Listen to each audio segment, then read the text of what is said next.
You are listening to the Intelligent Racer Podcast, where we look to educate and entertain the endurance racing community through discussions with racing professionals and elite age groupers.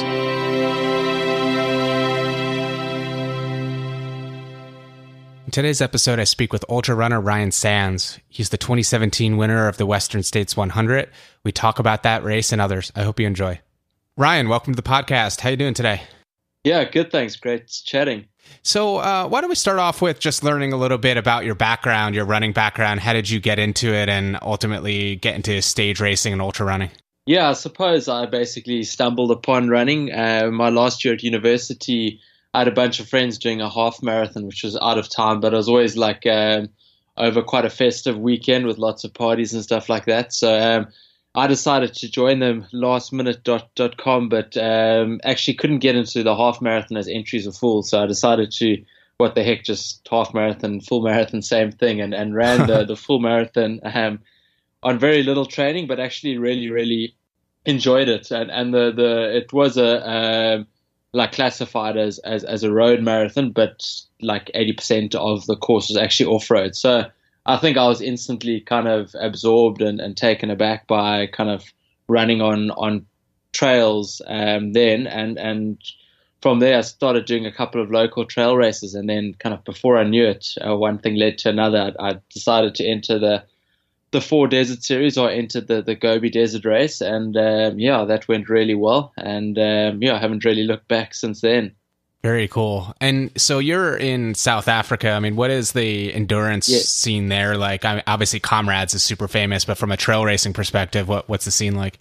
Yeah, obviously, having grown up with races like Comrades and the Two Oceans Ultra Marathon, which kind of runs right past my doorstep, I think we've got a very kind of endurance kind of based culture with kind of the Argus Cycle Tour, which is kind of one of the biggest road cycle races in the world, etc. So I think I've grown up with that. But I guess when I first started trail running in South Africa back in 2007, there were only like a handful of trail races. But I think that was at the same time trail running just started kind of booming all over the world. And now there's like a trail race every weekend.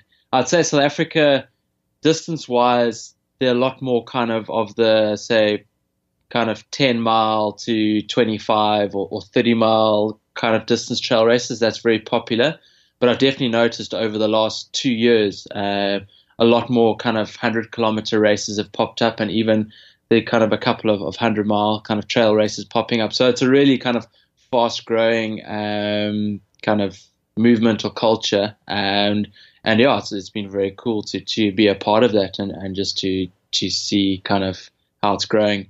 Let's talk about some of your races and adventures. I listened or read an interview from you saying that the adventure aspect of this is really appealing to you, and you sort of, pick and choose your races from that perspective. So that's kind of sewing after my own heart. That's sort of why I like these things. So I guess we can start off with the most immediate thing is, you recently won Western States, and we'll talk about that in a minute, but how's your recovery going? I mean, what do you do after a big race like that to, bounce back and get ready for the next thing? I mean, what's your approach there? Yeah, I definitely think, I suppose the older I've gotten and the more wise I've gotten, I've realized that probably in the past, maybe at times I haven't given myself enough recovery after races. I suppose especially when races go well, you're kind of on a high and you want to kind of jump back into something else. So for me these days, I really try and listen to my body and just kind of, I take at least kind of 2 weeks off of kind of basically no running, just a little bit of kind of active recovery, a couple of hikes, kind of staying moving, but not a hell of a lot. And then afterwards, really like listening to my body and just kind of getting a feel for things and slowly kind of picking up the training according to how my body's feeling. And also mentally, I think like if you're training for a big ultra, you put a lot into it, both physically and mentally. And I think often we kind of end up jumping back into something too quickly when you're physically okay to start training again, but mentally you might need a little bit extra of a break. So I'm trying to like, I guess as I've progressed in my career, try and find that kind of balance.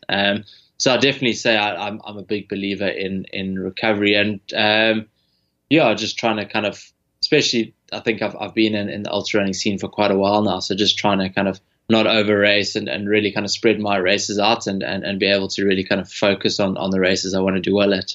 Right.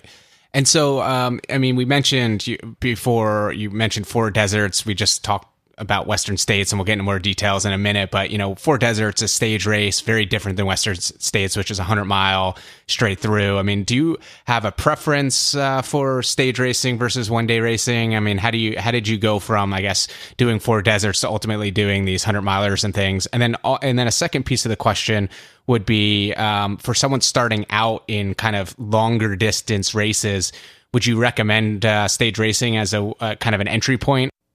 Yeah, I think as you mentioned, my career has definitely started with multi-day races and the kind of self-sufficient Four Desert type of racing. And yeah, I think that's a great way to get into kind of being able to eventually kind of run 100 miles, because obviously like the stage races are 250 kilometers, so it's longer than 100 miles, but it's broken up over multiple days. And as you mentioned, I really enjoy that whole adventure aspect of the Four Desert series, running in places where not many people actually get the chance to run, is very cool. And I think just kind of, running like 35 to 45 kilometers a day is kind of a great build up to eventually running a 100-miler.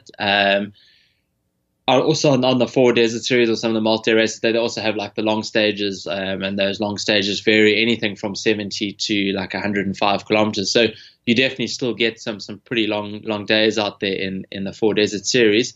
Preference wise, I think I really enjoyed my time doing the Four Deserts, and I love the races, and I've still gone back to a couple of the roving races because, as I mentioned, I really love that whole adventure aspect of things, and I definitely see myself doing one or two more of the roving races in the future. But I think kind of now where I am in my career, I'm definitely more focused on kind of the one day kind of 100-mile or 100-kilometer style races. I think those are the races that really appeal to me. Like a race like Western States, I've been like focusing on for a while, and kind of going forward, I think the other race that kind of really speaks to me is the Ultra Trail Mont Blanc. So I think I'd probably be more focused on that currently. And I also think I enjoy kind of mixing things up, like the challenges of kind of running a multi-stage race, and then running a race like Western States, which is generally a lot more of a runnable race compared to something like UTMB, which is a lot more climbing. So I think like I'm looking forward to that challenge now of trying to see like how well I can kind of climb over 100 miles and trying to focus on a race like UTMB. And then as you say, you mentioned someone getting into the sport. I definitely think I think finding what you enjoy. So I would kind of highly recommend kind of doing a multi-stage race and seeing if you enjoy it, and then maybe trying a 100K race or a 50-mile race. I think jumping straight into a 100-miler could be a little bit too much of a big step. So yeah, I definitely think kind of figuring out what works for you. But as you say, I think doing a multi-stage race is definitely a good way to get into doing like a really long race, in the sense that like it's broken up over stages. And I suppose that it's also very different to like kind of having a race broken up over multiple days as opposed to doing it in one go. But I definitely think it's a great build up. And yeah, I think kind of looking back now, I think like some of those multi-stage races and the Four Deserts definitely kind of taught me a lot. And I think it almost like toughened me up quite a lot as a racer and a competitor for the 100-kilometer and 100-mile races. Let's talk about Western States, since that's sort of, big news and relatively recent and obviously a huge result. So you were runner up there in 2012. You've won it in 2017. I guess let's start off with, what makes Western States special to you? I mean, why did you go back? Why did you kind of work so hard to get, obviously get the win? Obviously there's a lot of tradition there. It's a very prestigious race, but for you, I mean, kind of why do you hold that one close? I think for me, like kind of races that really talk to me are the ones with the history and the culture and kind of prestige. And yes, Western States is the original 100-miler, and just being there, it's just something that's just, it's hard to describe, but it's just, there's something so special about the race. And I think it's the people that make the race so special, just the people that are involved in the race, and the local communities that kind of as you said, the first time I was there in 2012, and I've been there a couple of times, both good and bad.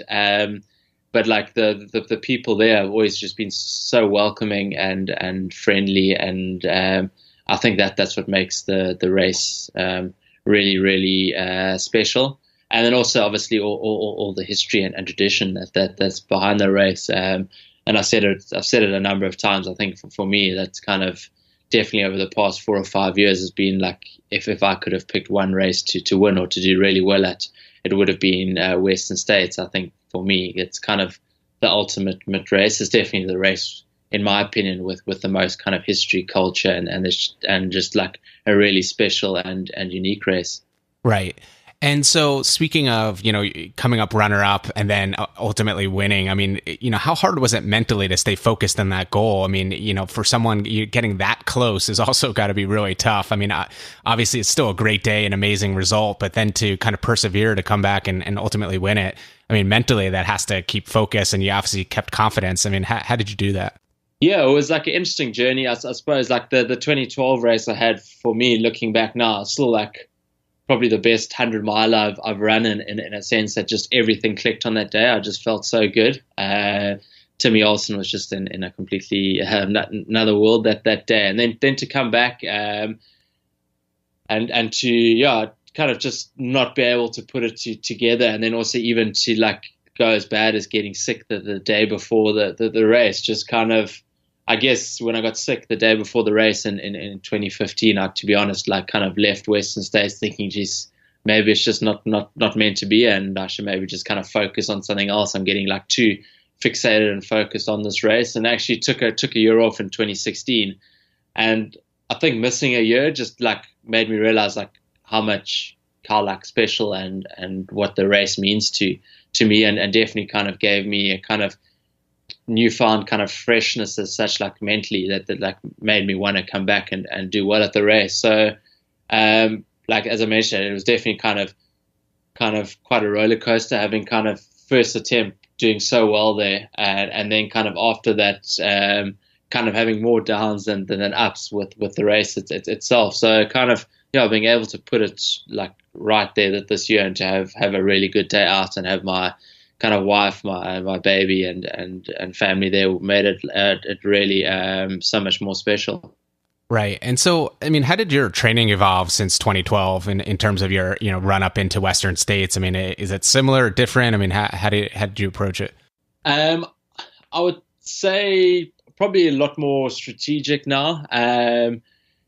In a sense that I realize I can't handle probably as much mileage as I did maybe in 2012. I think I had like 2 or 3 years of kind of when I was doing quite a lot of mileage, as opposed to what I'm doing now, where now I'd kind of try and be like more consistent, but then I will have like kind of 6 weeks of high mileage, but like really focus on my recovery. Like I try and do it that like kind of, I don't completely have a big week and blow myself apart that the next week's like a bit of a write-off. Like I really just try and stay consistent, so that obviously I'd like have a taper going into the race, but you almost try and structure that you don't even feel like you need a taper.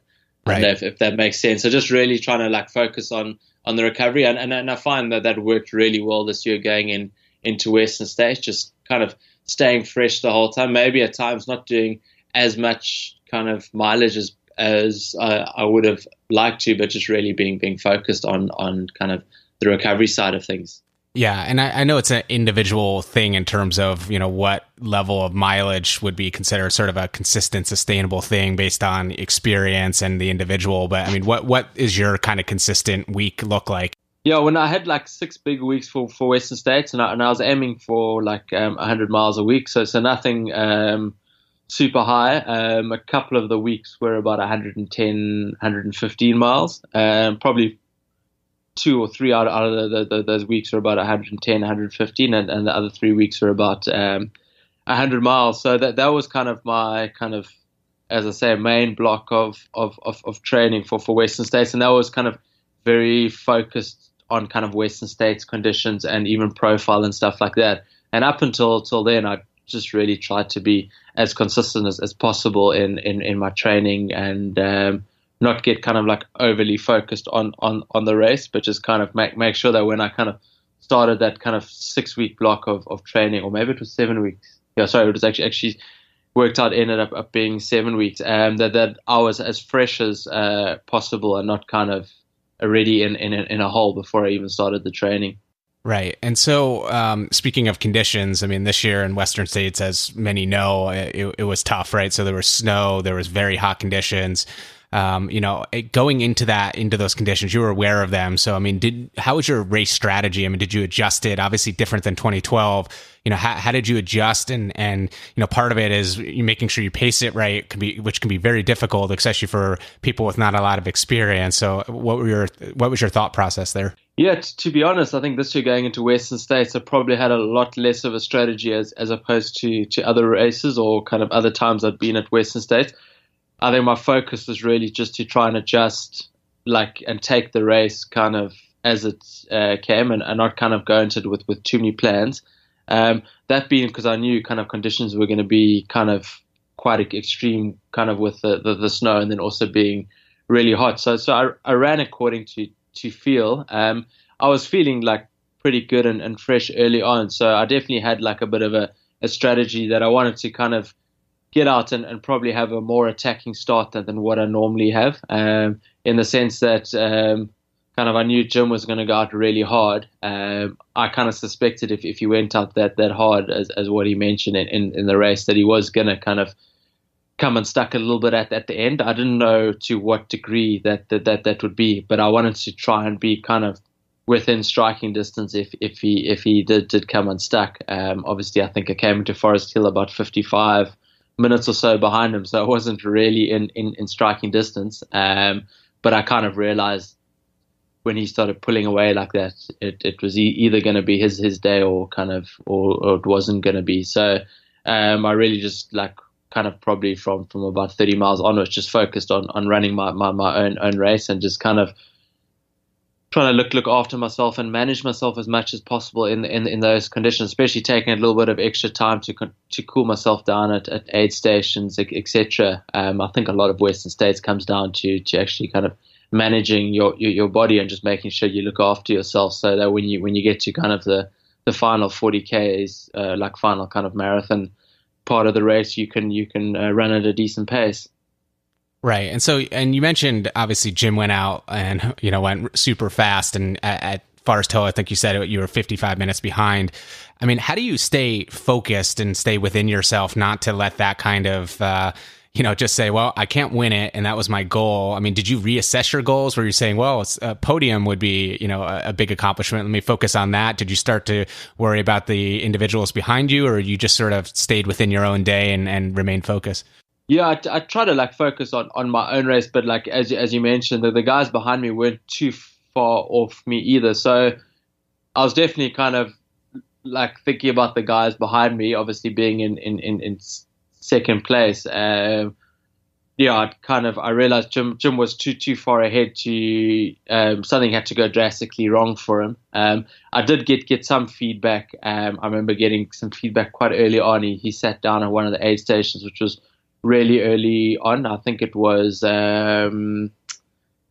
after Duncan Canyon, the aid station after that. I think he sat down, or kind of, so it was fairly early on in the race. So I realized he had definitely kind of pushed himself quite hard. So I kind of realized that, as you said, being 55 minutes ahead, something was going to have to go drastically wrong for him. But I guess as you said, it's almost kind of, I'd almost rather have him 55 minutes ahead than kind of 10 minutes ahead, because kind of 10 minutes ahead, you kind of if he was 10 minutes ahead, I would have been a lot more focused on him, whereas him being 55 minutes ahead, like you said, it's almost like you're just completely running your own race for second position until kind of something goes wrong. So I think that helped, but definitely later on in the race, after I passed him and went over the river crossing at Raki Chaki, I hit a really low point, and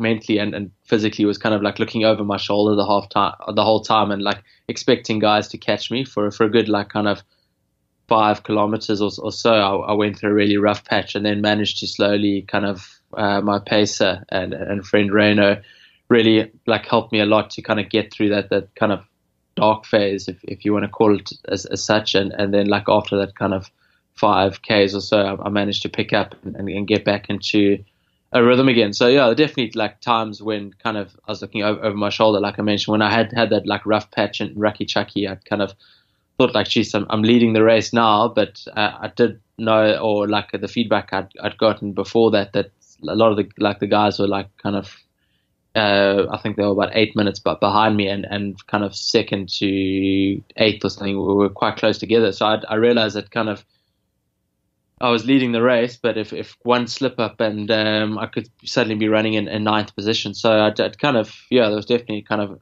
a lot of that kind of hunted wild animal feeling for quite a large part of the race. Yeah, that's got to be tough. And mentioning the low point, I mean, everyone always says, especially in a 100-miler, you're going to go through high points and low points, and you just have to know that eventually it will get better. But, you know, that's easier said than done. And especially in your situation where, you know, you're in the lead and you're feeling the people breathing down your neck. I mean, do you have any tricks or anything that you did to kind of, you know, help with that low point? Obviously, you said you had your pacer helping you, but is there anything you would suggest or do that would be a good tip for someone who's also in a situation like that? Yeah, I guess like looking back at it now, I'd say like, yeah, I think it's really important not to panic or kind of freak out too much. I think you don't want to waste any like unnecessary energy. You're already so depleted, and to actually start panicking or kind of getting all stressed out, it's just going to make it worse. But like I said, that's definitely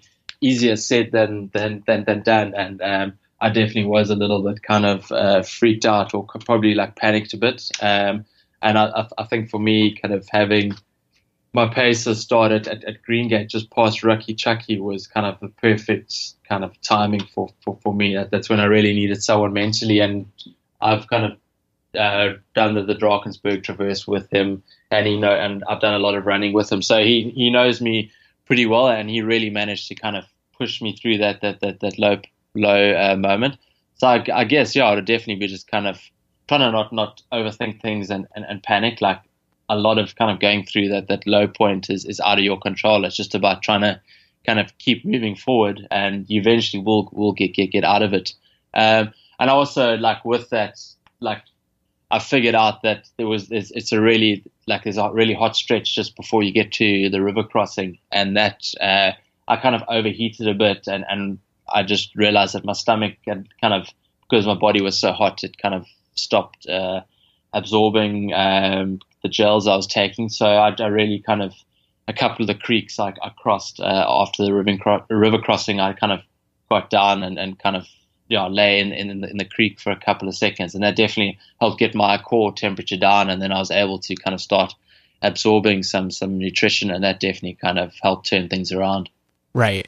And, so for some racers and athletes, having kind of external pressure can really be a motivator for them, and in other cases can hurt them. I mean, Jim obviously created a environment where he had all this pressure on him, but it was self-imposed, and maybe that's what motivates him and kind of gets him through dark moments. I don't know. But ultimately, you're a well-known runner. You've had a lot of success. You're not under the radar, but now you are a Western States winner. I mean, that's in my opinion, a different level of expectation going into other events. I mean, how are you going to kind of be able to handle, and prevent that from kind of the external pressure or expectations from impacting your racing? Yeah, I guess I've been like running for quite a while now, and definitely like at times I've maybe let kind of some external pressures like that get to me. I guess probably like I'm the person that puts the most pressure on myself. So I've just realized kind of going forward that it's like, I find it's like, instead of like kind of fixating too much on the end goal, thinking too much on the end goal, like a race, just really try and focus on the process and just kind of enjoy that and kind of be as present as possible. I suppose it sounds a little bit cliched, but it definitely, like, I find if I can just kind of enjoy the day-to-day things, that definitely helps without like kind of getting too caught up on the race or that end goal. especially because during a race, there's so much that's out of your hands. With a 100-miler, generally a lot more goes wrong than goes right. So if you kind of like with me, if I'm expecting like after Western States, like to have all of this pressure and kind of the next 100-miler I run, if I expect it just to run like completely smoothly and to have another awesome day, that's definitely not what's gonna happen. So I think just kind of not, as I said, not fixating too much on the end goal and just trying to enjoy the process and just realizing over 100 miles a lot's going to go right. You can have a lot of highs and lows, and just kind of focus on what I can control and not worry too much about the uncontrollables. Coming into this weekend, obviously this will be published after the fact, but this weekend's Leadville. You won that race in 2011. You've won Western States this year. I mean, I know there are a lot of differences. They're very different races, but being a winner of both, I mean, help me understand maybe a couple of the keys that would determine what success at those races. Yeah, I think for like any race, I always find trying to be as like race specific as possible really helps. So like a race like Leadville is definitely kind of getting acclimatized to the altitude is really huge, and also knowing the conditions, and also I think with Leadville, because your paces are allowed to mule for you, so your paces can carry your stuff. Having paces would, like, if I had to go and do the race again, I'd definitely like having good paces is definitely key, so they can kind of mule for you or carry your stuff from the turnaround point. And Western States obviously getting really hot is like a key element to it. Kind of profile wise, I guess they're both pretty similar. Or in like the overall profiles, Leadville's obviously I'd say is probably much flatter with a really big kind of climb up and down over Hope Pass and then returning again. So yeah, I guess if I had to do Leadville again, definitely kind of familiarizing myself with the course would help. I think that's really key, and the conditions. Right. And so one last, I guess, race question is, and it's a random thing, but I've seen videos of it, is you did one of those Red Bull 400 races in 2015. Yeah. Can you talk about that? I mean, that looks incredibly fun, but painful. Yeah, it is pretty painful, but as you say, like a lot of fun. Yeah, I did the one in Canada, Whistler, and yeah, it was really awesome and a lot of fun. The guys go like really, really flat out. I think I'm too much of a diesel engine. I just seem to kind of get stuck in fourth gear, and I don't be able to, like, I can't really kind of seem to get it in the fifth or sixth gears like some of the other guys get, because I finish and I'm super tired and stuff, but some of the guys are just completely like annihilated, like they can't even talk. And I know the one guy was like puking and stuff at the finish. So some of the guys go really, really hard, but it's definitely like a lot of fun, and it's a really cool and unique challenge. Right. And just so for those not familiar with it, it's, what is it, 400 meters and going up a ski slope. It's pretty much straight up, right? It's really steep and short, but intense. Yeah. So basically you go up one of those downhill ski jumps, but they obviously send you up. So it kind of starts off gradual, and then it gets steep, and then it kind of flattens out a bit, and then it just kind of goes up really steep, where you actually go up the kind of ramp that the guys go down on. So generally that they often have to rope up. So basically on kind of all fours, kind of pulling yourself up. So it's a real kind of challenge, but the cool thing is it's really hard, but it's over pretty quickly. Unless you make it. So generally they have like qualifying rounds, and then you make it through to a final. So if you make it through into the finals, then you have to do it again. Right. Great.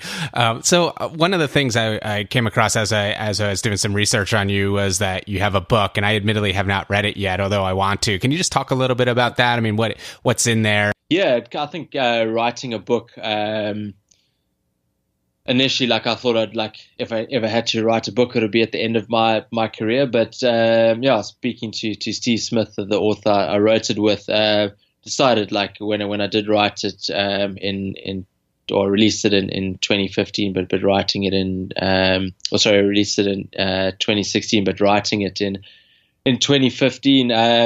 I just, I guess, like, as I mentioned earlier, I kind of stumbled upon like running. So it's since like starting running, my life has completely changed from working a 9-to-5 job to being a fully pro athlete and traveling all over the world. So I've I think done a really big variety of races, kind of from racing in Antarctica or the Amazon jungle to running races like Leadville or Western States. So I've had a lot of like really interesting and unique experiences. So I thought it was cool to put that all down to paper while I suppose I could still remember. But also, just like touching on like my roots and kind of growing up as well. Just kind of, as I say, if you had told me 15 years ago that I would be kind of a pro ultra runner, I would have laughed at you and said, "What are you smoking?" type thing. So it's been like a crazy journey, and I wanted to put that down to paper.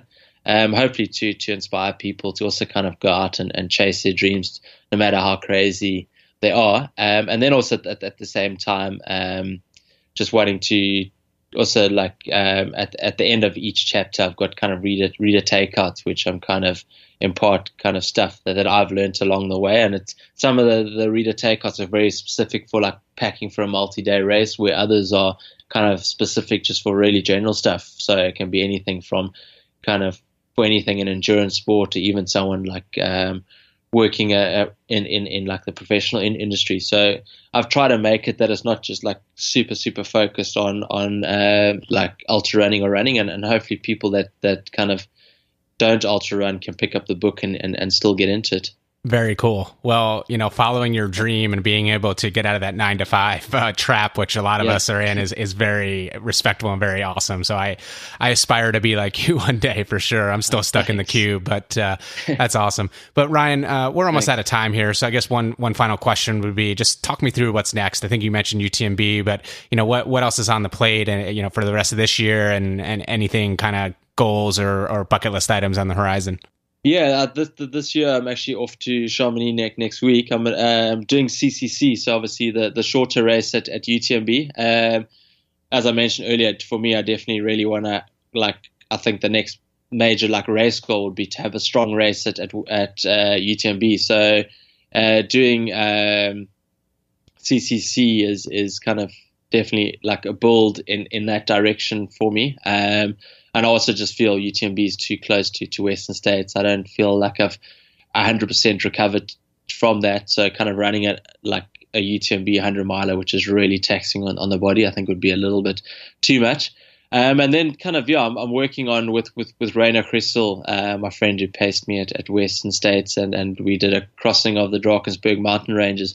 We're working on one or two other kind of free running projects currently, which hopefully can kind of pull off one by the end of next year or so. So as I kind of mentioned earlier, I think I enjoy the racing element of trail running, but I think that's just one kind of aspect of trail running. I really love the adventure side of things and just kind of going out and doing like crazy stuff that kind of you don't always get to do. So for me, kind of doing some of those free running projects or even kind of the FKT projects are really intriguing and I guess something that kind of really appeals to me and really attracts me to the sport.